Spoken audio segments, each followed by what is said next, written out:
People look at security as this black box magic, and it's not. It's a science. It's not rocket science, but it is a science. And that's what I always tried to do. The truth is that human trafficking is a business model. As hard as it is to think about that, the use and abuse of a human being, of a human soul to make money is hard to kind of swallow, but it's the truth.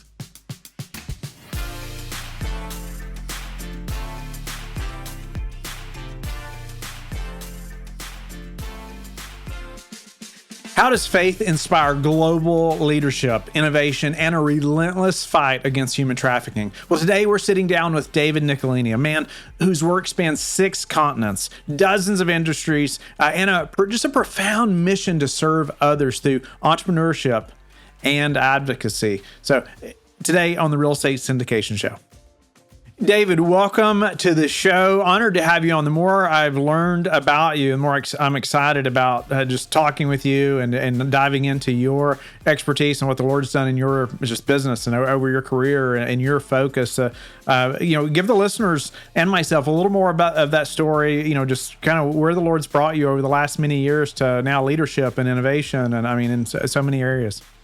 Yeah, thank you, Whitney. Thank you for having me. It's an honor. Probably where I'll start is after 9/11, I fell completely backwards into the defense and security space. I've always been in the private sector, went to work for a small defense contractor. That defense contractor got bought by a much larger defense contractor. I survived the acquisition. But about 15 years ago in 2010, I decided to take a stab at entrepreneurship. I had a great offer with a former client to start a private security company, which I did. And now 15 years later, I'm in the process here in 2025 of starting my 8th company. All of them, to one degree or another, have been in what's called enterprise risk management. So that's things like, yes, defense and physical security, but also investigations, due diligence, compliance, security consulting, executive protection. There's a whole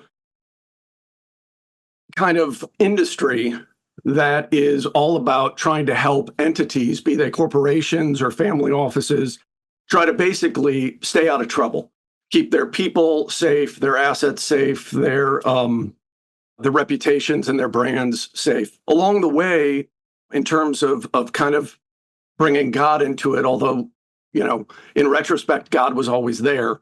But basically, in about 2016, my company had just finished working a very large 14-month project, helping a top Olympic sponsor handle security and logistics around the Rio Games. And I can remember coming back, flying back from Rio when the games were over, and talking with my partner at the time in the security company that we really needed to sit down and kind of start looking more at our business model, at our use of technology, of our intellectual property. And ultimately, the partners that I was with in the security company weren't really interested. It sounded expensive. That's a lot of R&D, et cetera, et cetera. I set out to really find it in what I thought in my mind, what I was seeking and searching for was a better business model, a higher EBITDA multiple, more intellectual property and value creation. But that's not what the Lord had in store. What the Lord had in store was He led me down a path where I was introduced first through one partner in the next company I created, a data and tech company, first through that partner, but then through his connections, the individuals or the venture capital firm that we ultimately raised capital from, and introduced me to an entire kingdom impact investing community that I had no idea existed. And that led me to faith-driven entrepreneur and investor. It led me to the main investor behind Evidencity, which is Eagle Venture Fund. I believe it's Soren Kierkegaard who said, life is lived forward, but understood backwards. My favorite saying is along those same lines is, if you want to make God laugh, tell him your plans. And from my perspective, here I thought I was going after a better business model within the enterprise risk space. And the Lord said, no, I want to introduce you to this community. I want to introduce you to these brothers and sisters. that are using capital and tech and entrepreneurship to actually make kingdom impact in this world. It's been a blessing starting in 2018 that like just continues to like unpack and unravel in ways that I never thought possible. So hopefully that answer gives you a little peek into the last 25 years of my life. I love that. It's interesting how the Lord opens different doors, right? And now this community that you didn't know existed, has changed things in a big way. It sounds like for a much bigger impact, right? For you significantly. I guess if you'd have known that 10 years before, how would that have changed things? I probably would have messed it up. In all seriousness, sometimes I believe, not sometimes, all the times, I believe the Lord gives you just enough for the next step. If he laid out the whole plan for you, we'd probably mess it up in one way or another, trying to control it or change it. But if I had known this all 10 years ago, I heard a great sermon recently that said, think back to exactly 1 year from right now and tell me what you were worried about. And it's a great reminder. I guess if I had known all this 10 years ago, I would have tried to tell myself, don't worry. But instead of retrospectively looking back at that, I try to tell myself today, like, don't worry about tomorrow. Don't worry about next year. Don't worry about 10 years from now. Like, that's in the Lord's hands, right? He just do today what he is calling you to do. So that's something to think about, right? Think back 1 year. What were you worried about? Yeah, do today, what he's calling you to today. And I wanted to flesh that out just a little bit, just how your faith has shaped your approach now, in such a massive way. And I love the impact piece, as far as it seems you're very focused on, a big advocate for ending human trafficking, which I couldn't support more as well. Speak to how you're integrating that into business now. So first, I'll just kind of tell you the story of how I got involved in this. But it was about 2.5 years ago, and I went to an all-day summit to learn more about modern slavery and human trafficking. I have to tell you, I sat there in that conference most of the day with my jaw on the table. I was shocked, and once kind of the shock had worn off, then came almost shame and guilt very quickly thereafter, to say to myself, hey, I'm a relatively, educated individual. I believe an above average intellect, consider myself well read. And how could I not know about this? How could I not know that according to the United Nations, that there are about 50 million people today that are trapped in one form or another of modern slavery. And while the percentages, because we're now over 8 billion people on the planet, the percentages are smaller in terms of actual numbers of souls trapped in one form or another of indentured servitude, forced labor, sex trafficking, slave labor, whatever it might be. That's more human souls than probably at any other time in the history of the world. So like I said, it quickly went from shock to guilt and shame, but then quickly rolled over into, okay, well, what are you going to do about it? And the Lord put it on my heart. I won't get into all the details, but within 24 hours of that, the Lord had put it on my heart that, like, no matter what, don't let go of this. And so for the last couple of years, last 2.5 years, with my partner at Evidencity, we did our best to pour that mission into Evidencity. Evidencity is a tech-enabled service, data-driven, but with a human research component that allows businesses and capital to get information out of emerging and edge markets at scale. So when you want to hire someone, or you want to buy a company, or you want to do business with this vendor versus that vendor, here in the West, we rely on big data. Now, big data that has algorithms that turned into machine learning and large language models, which is now getting into AI, what I still feel is kind of pseudo AI. I don't really think we've turned turned over yet into true AI, but I'll leave that to the scientists. And that works when you're in, say, like the G20, right? G7, G20 countries. That big data AI model will work and it will get you the answer you need. But if the data you need is not in that data set to begin with, that it doesn't matter how much analytics you put on top of it, it's never going to be able to answer your question. So why would it not be in the data set? Well, one quick example, in Brazil, all corporate records are not digitized. They're sitting in filing cabinets. So how's big data going to tell you about that company that you're interested in working with when you can't even get a corporate record digitally or over the internet? The way in which anti-slavery and Evidencity intersected is basically in the idea that increased global supply chain transparency should lead to less forced labor or indentured servitude within the global economy. Nefarious and bad actors, basically, organized crime, evil people, what have you, they will set up shell companies that basically siphon the legitimate dollars for illegitimate and nefarious purposes, right? So that's how it's played out for the last couple of years. But something interesting happened last year, which is that Eagle Venture Fund, the venture capital group behind Evidencity, approached me about consulting with them on kind of a new theory around for-profit businesses approaching anti-trafficking solutions. They invited me into their venture lab, where I'm currently an entrepreneur in residence. But what's really exciting is that work, that kind of tinkering in the lab, is now this year in 2025 going to be rolled out as a new company called Hotel Shield. And Hotel Shield is basically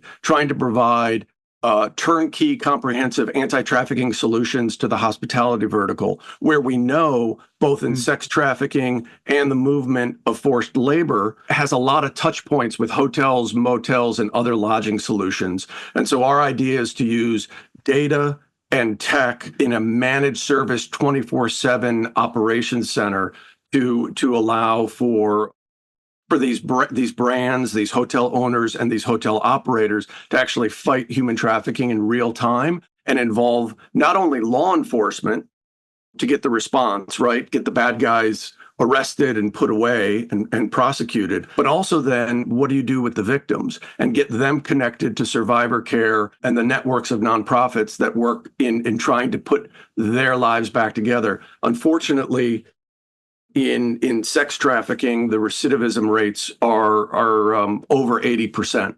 That even when somebody is saved, they find their way back in, sometimes forced back in, sometimes just because they're so broken and don't know anything else that it's just a means of survival. So we want to break that. We want to not only get the bad guys away, but we want to save those souls and put them back on a redemptive path for the rest of their lives. Love that. I love the focus, David. And at a question, and you were getting to it there in a big way. But how can we as business owners, whether we're a small business or very large corporation, just ensure that we're not contributing to this, right? I mean, that's like my fear, right? Oh my goodness, have I played a role in this? How can I ensure that we're not?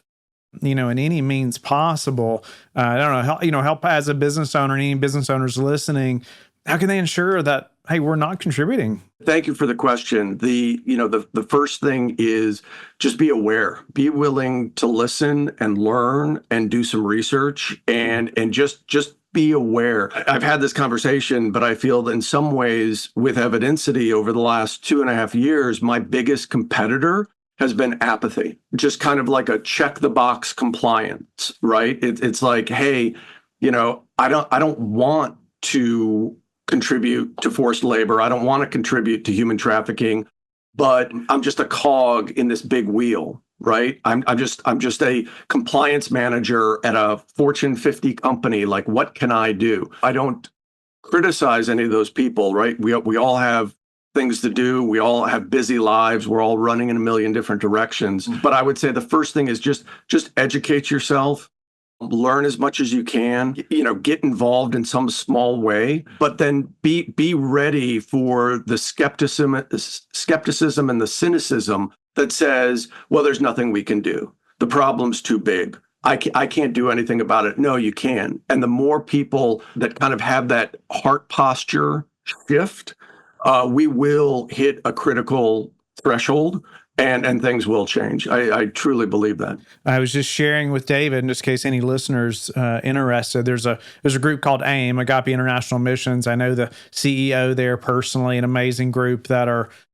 It's really amazing in some other countries. I mean, they're literally building teams, busting down doors, and saving victims of human trafficking. But what I love too is that they're putting them through like a year protection process and nurturing and caring for them, to help them. Like you said, it's like, well, you rescue them. Well, they don't know what to do at that point. They're so broken, right? But I just want listeners to even be more aware of that group as well that are, doing big things and would love to make a connection to anybody that would help support them. I guess shifting gears a little bit, David, as you've done 8 businesses and entrepreneur, you became an entrepreneur and it really just grown so quickly, it seems. I'd love your take and your thoughts on, because we talk about it often on the show, just balancing those responsibilities as entrepreneur, but even, the focus on such an amazing cause, but also being a family man, or, how do you juggle those things? How do you keep family rhythms in check and, amongst doing these very important things as well? I like to believe that,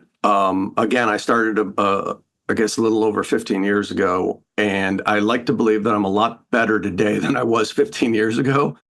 But the journey is not over, and you do struggle. One of the things that I also consult with some early stage founders and early startups, and I often try to explain to people that learning the power of saying no, and as entrepreneurs and founders are often very type A. They like to say yes to everything. But what you have to start understanding is that ultimately there's really only one commodity that is finite for each of us, and that's time. And none of us know how much we have. And so what I try to help them understand is that every time you say yes, whether you realize it or not, you're saying no to something else. You really have to go into that eyes wide open, each one of those conversations, whether it is somebody asking you socially, somebody from your family, one of your businesses, impact you're trying to make. I also sit on some nonprofit boards. I've gotten much better over 15 years. I'm not going to say I'm perfect by any stretch of the imagination. But what good does it do you to be successful or wealthy or what have you if your children don't talk to you? You have to find that balance, and it's a daily struggle. Yeah, no doubt about it. I couldn't agree with you more. It's a daily fight, right? It's it's worth it to put up a fight every day for those relationships we claim we're doing all this for anyway, right? Once heard a gentleman, his name is Matthew Kelly, and he runs a ministry, a religious ministry. And he said that oftentimes what happens when we start wrestling with moral or ethical, or we start wrestling with our faith or theology, we like to say that the line between good and evil is out there. Like I'm going to point out there and I'm going to show you the line between good and evil. And he says, no, the line between good and evil is drawn right across each of our hearts. So that mirror conversation about what you're doing and what you're not doing, where you're spending time, where you're not spending time, like that's a very, very personal thing that I think each of us has to take to the Lord. Yeah, drawn across our heart and right in front of our feet. Right. Yeah. David, you mentioned earlier on, about helping family offices to stay safe.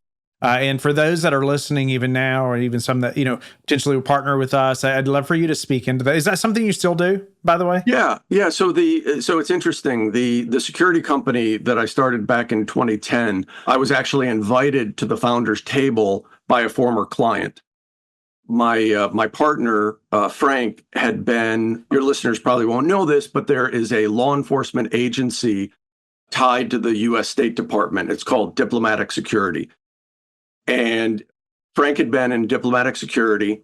He had then gone to work for Dell and actually helped set up the first executive protection program for Michael Dell and his family. Spent several years working directly with Mr. Dell. Then was recruited to come back to the East Coast and become the head of security for a billionaire family and their private hedge fund. And he had been my client. And he reached out to me in 2010, invited me to the founders table of the company Torchstone, which we ultimately started.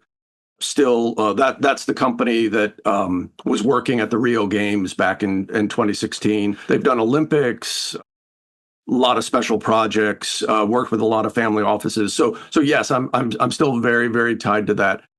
And have done that work over the years. In terms of your question, what a family office should be thinking about is that what Frank and I used to joke is that security it's not rocket science, but it is a science. And you do want to be talking to someone, a trusted advisor, a strategic advisor, and not necessarily just like the retired chief of police from your small town. Nothing against the chief of police in your small town. I've known a lot of them. They're great individuals.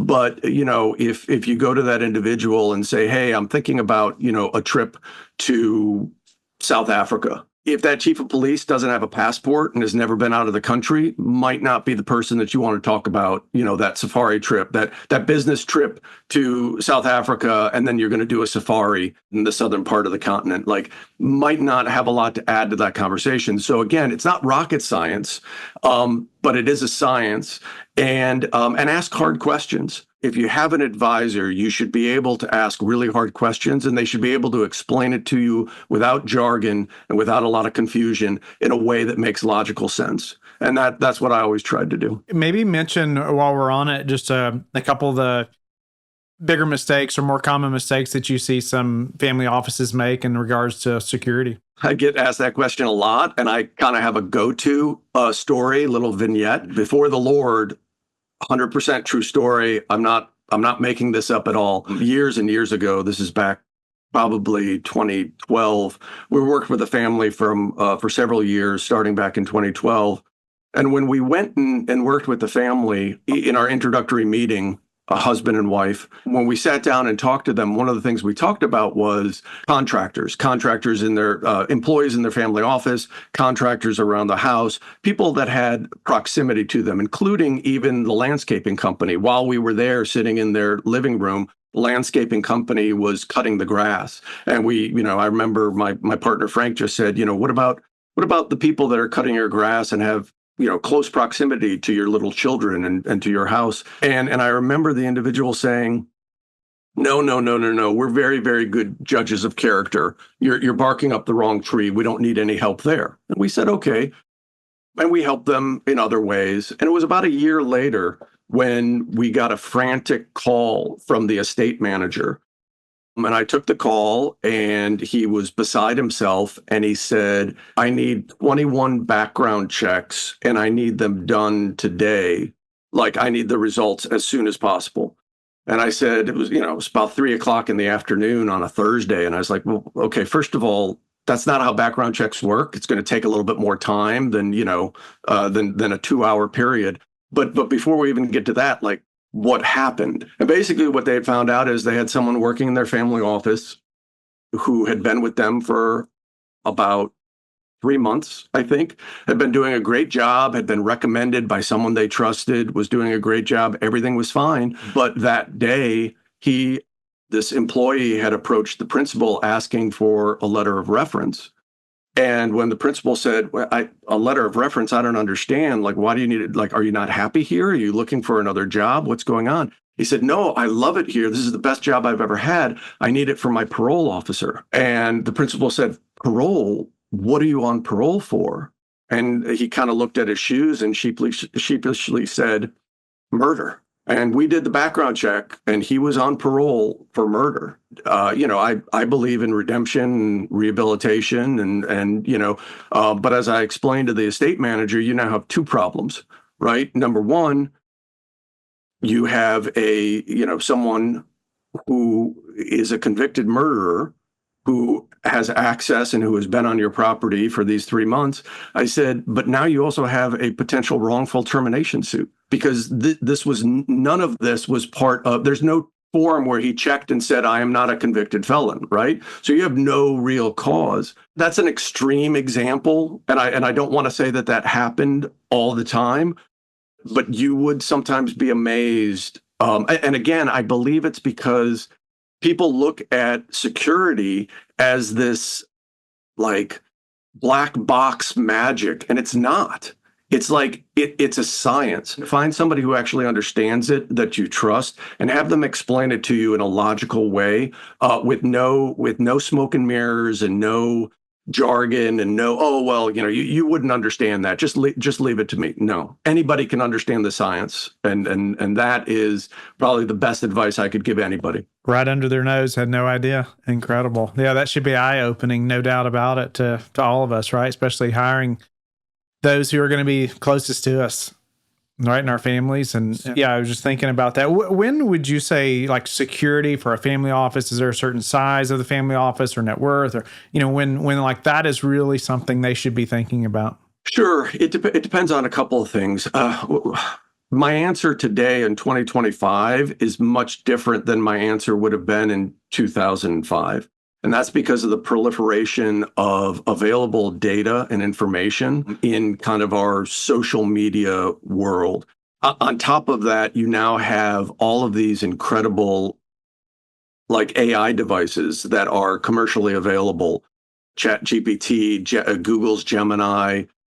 Yesterday, the stock market took a little hit because of DeepSeek, right? And people are trying to figure out what that's all about. So when you combine the available information that's out there, as well as the tools that are easily and readily available and inexpensive to be able to say, hey, hey, Gemini, tell me within this radius, who are the wealthiest people who live here? So my answer is a little bit different in 2025 than it would have been in 2005. But again, it's still the same. Everyone, I'm not a high net worth individual or an ultra high net worth individual, and yet I spend time with my family and my children talking about things like situational awareness, about not getting into patterns, right? Around, one of the things that kills me every time I go to New York City and I'm walking down the streets, and how many people are walking down the streets buried into their phone. Exactly. And you could get hit by a bus. You could also become a target very easily, right?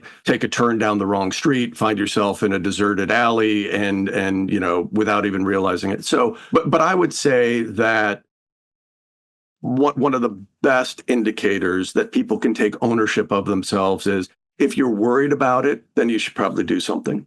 If something has happened that upsets you or upsets your family member, or something seemed like out of the odd, somebody showed up at your door asking to talk to you without an appointment, that kind of stuff. If something has either happened or you've got a feeling that maybe you should be doing something about it, you probably should. Now, that doesn't mean to say that you got to get an emergency bunker and an escape plan to New Zealand. And that is not me. That is not what I'm advocating. But if you have concerns, you should probably talk to someone and just kind of say, hey, what's legitimate? What's out there? What can we do? What should we be doing? How much does that cost? At least have that kind of introductory conversation about all this and see where it leads. Yeah, I think it's such good advice. And I have a background in law enforcement, state police, federal agent as well. And so I'm also, and the listeners know that, but I'm always asking my boys, okay, what if this happens? What are we going to do? What are you going to do? Right? I just love getting them to thinking that way, right? And just not being an easy target, like you're talking about, right? Even from being a police officer, I know, hey, our uniform mattered. How we looked, how we presented ourselves. You don't want to be an easy target, even if you're carrying a gun as a police officer, right? Bad guys know that and look for that. And so as a family, I can see how there's probably some easier things that people don't think of, right? That help you not to be an easy target. I had a presentation that I've done over the years, and it's just the old joke or the old saying that you don't have to be faster than the bear, You just have to be faster than the guy next to you. And so that's kind of like a joke, but it's a good way to kind of break the ice in a family environment, a family office environment, or kind of one of those discussions where we're talking about really, really serious things. But again, the idea that, there are a lot of no cost, low cost solutions that when implemented just make you a little bit faster than those around you. And that it's easy to do. That's awesome, David. I just appreciate you just kind of bringing it to our, in our sight, right, making us more aware, of that. And so I want to change gears just a little bit as we're getting to the last few minutes. But what do you see as your, say, vision for Evidencity? What's your vision for Evidencity, and really just, even long-term work, against, say, modern slavery and human trafficking? Sure. Well, I will. It's a little bit different for each of the companies. My real focus in 2025 now is on Hotel Shield, but Evidencity is actually a cornerstone technology of the Hotel Shield tech stack, right? The vision is, and I think here's where I'll take that question. It might sound a little uncaring or crass, and I apologize for that, but it's the truth. The truth is that human trafficking is a business model. As hard as it is to think about that, the use and abuse of a human being, of a human soul, to make money is hard to kind of swallow. But it's the truth, and it's making organized crime and others hundreds of billions of dollars a year. And if you think about, well, if I was in narcotics, right, and I wanted to diversify my portfolio into human trafficking, why might I want to do that? Well, I can only sell a kilo of cocaine once. I can cut it to a certain degree, and I can maximize my profits and squeeze my middlemen and everything else. But there's only so much I can make it. If you have again, I apologize for saying this, but if you have a 13-year-old girl, do you know how many times you can sell her over a 10-year period? And so what my focus is on, and what the focus of the people that I'm aligned with is on, is to say, okay, we're losing this battle very badly. And we have decided to try to harness the power of capitalism and the power of technology and the power of entrepreneurship, and actually make that business model for those organized crime syndicates, make the business model so expensive that they stop doing it. Basically, push their expense lines up to the point where they're not making, we're eating into their bottom line, and we're making it untenable for them to continue. Ask me in 10 years whether or not we were successful.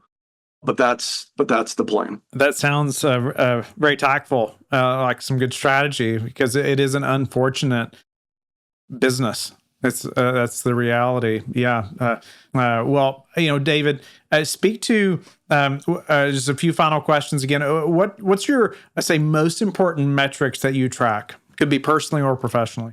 I go to two things. One, how close do I feel to God? Talk about a daily struggle, right? But that is one that's always on my mind. And by His grace, I like the trend lines. And then the other is there peace in my home? Is there peace in my work? Is there peace in my life? In some ways, you might say those are kind of the same metric, but they, one is very personal. It's how close do I feel to God? The other is, I guess, how well am I reflecting how close I am to God? If I have the Spirit, if I'm reflecting Jesus the way that I'm supposed to, then there should be peace in my businesses. There should be peace in my household. There should be peace in my friendships. And so those are two that I really try to keep an eye on. David, what's your best advice today, say for passive investors or family offices? I would say, two. One, and I follow this as well, invest in what you know in. Now, obviously, family offices, they have chief investment officers, they have financial advisors, they have lots of people. And I'm not talking about that. But if you're talking about things that you're personally involved in, one, invest in what you know in. And two, get to know the people that are actually, and you said passively, so I get that. But as much as possible, have a relationship with those people and not just dipping in and dipping out and going over financials and numbers and why did you miss this metric, or oh great you hit this metric, that's wonderful, but actually, like, do you know them as people, right? Do you know their families, do you know their situation, do you know their story? Those would be my two things. No, invest in what you know in, and when you do, get to know the people that are involved as best you can. Great advice, David. I'm grateful for your time and to have you on the show. I love your mission, in fighting human trafficking and connecting, business to that, but also, using businesses to attack that in a massive way. I couldn't get behind that effort more. So very grateful for your just putting it out there and being loud about it and going after it in a big way. How can the listeners get in touch with you or learn more about you, your companies, and even your advocacy efforts as well? The best way probably is to go to my personal LLC, which is statcruxllc.com. So that's statcruxllc.com. You can find me through any of my companies: Torchstone Global, Evidencity, Hotel Shield, or Eagle Venture Lab. You can find me. You can find me a lot of ways. Awesome. That's the end of the show, David.